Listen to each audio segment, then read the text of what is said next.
لیکن کیونکہ اگر آج قانون کسی ایک کے خلاف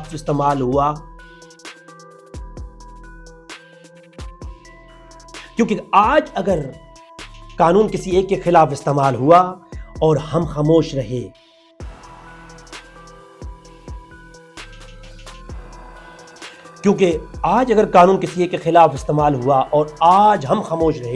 تو کل یہی قانون توڑنے والے عناصر ہمارے خلاف بھی استعمال ہو سکتے ہیں۔ لیبیا کا حال آپ دیکھ سکتے ہیں۔ کرنل قذافی روتا ہوا چلا گیا، کہتا تھا بچوں تمہارے اندر تحریکیں بنائی گئی ہیں سیاست کے نام پر، تمہیں توڑنا چاہتی ہیں، تمہارے ملک کو ٹکڑا ٹکڑا کرنا چاہتی ہیں، ریزہ ریزہ کرنا چاہتی ہیں، لیکن ان کی عوام کو فوج کے خلاف بغاوت کرنے کا شوق پیدا ہوا۔ آج اس لیبیا کے ہر گھر سے لاشیں اٹھی ہیں۔ یہ نہ ہو کہ پھر لیبیا کی مثال کسی اور ملک میں نظر آئے۔ اگر اپنے ملک میں آپ لیبیا کی مثال نہیں دیکھنا چاہتے تو اپنے اداروں کے خلاف اس طرح کے پروپیگنڈوں میں شامل ہرگز نہ ہو۔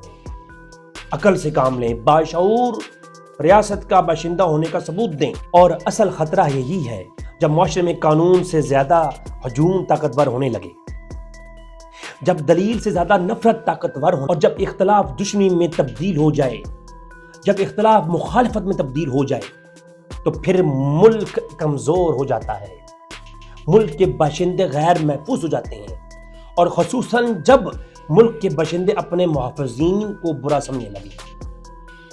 اگر ایک گھر کے اندر رہنے والا وہ اپنی چار دیواری گرا دے گا، اس کا ساز و سامان کبھی بھی محفوظ نہیں ہے، اگر کہ وہ چار دیواری کمزوری کیوں نہ ہو، اگر کہ وہ چار دیواری اس کی بڑی خاک بسیدہ کیوں نہ ہو، اگر اس چار دیواری میں ہزار عیب ہی کیوں نہ ہو۔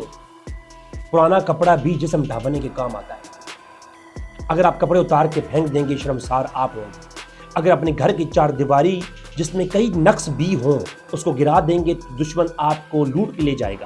اس چیز کو سمجھنا ہوگا، ابھی سمجھنا پڑے گا ہمیں آج اس چیز کو غور و فکر کرنی ہوگی، اور اپنے آنے والی نسل کو ایک نیا راستہ اور ایک روشن مستقبل کی طرف گامزن کرنا ہوگا، وگرنہ آنے والی نسلیں اسی محافظ اداروں کے خلاف بات کریں گی، اور ایک دن یہ ملک پاکستان تباہ و برباد ہو جائے گا۔ ہمیں ماضی کی تاریخ سے سبق لینا چاہیے۔ ہمیں اس وقت کو یاد کرنا چاہیے جب مسلمانوں کے آباء و اجداد انگریزوں کے ماتحت زندگی گزارا کرتے تھے۔ ہمیں اس وقت کو یاد کرنا چاہیے جب کہ بڑے بڑے بادشاہوں کے بیٹے جو غریبوں کی عورتوں کو اٹھا کے لے جایا کرتے تھے۔ ہمیں تاریخ کی گزشتہ ان لال سرخیوں کو دیکھنا چاہیے کہ جب بادشاہوں اور انگریزوں کے عورتوں کو اٹھا کے لے جایا کرتے تھے اور پھر ان سے فائدہ حاصل کرنے کے بعد ان کو واپس پھینک دیے جاتے تھے۔ ہمیں اس تاریخ کی لال سرخیوں کو دیکھنا چاہیے کہ آزادی سے پہلے جب عورتوں کو اٹھا کے لے جایا جاتا تھا اور ان کو استعمال کرنے کے بعد پھر پھینک دیا جاتا تھا، کہیں دوبارہ وہ زمانہ ہم پہ لوٹ نہ آئے۔ ہم اس کے متحمل نہیں ہیں۔ اب جو وقت ہم پر ایک ظلم و ستم کا گزر چکا ہے، اللہ تبارک و تعالیٰ دوبارہ ہم پہ وہ مسلط نہ کرے، اور اس آزادی کی نعمت کو ہمیں سمجھنا چاہیے۔ اپنے معاشرتی نظام کے عیب، ان مشکلات، غربت اور لاچارگی اور اس نظام جس کے اندر کئی کمزوریاں ہیں، اس کے باوجود الحمدللہ ہم اپنے ایک ملک میں ہیں۔ آج کے کرپٹ نظام اور جس میں بہت ساری مشکلات ہیں، لیکن اتنی بھی نہیں کہ جو زمانہ ہم پہ پہلے گزر چکا ہے وہ دوبارہ ہم پہ آ جائے۔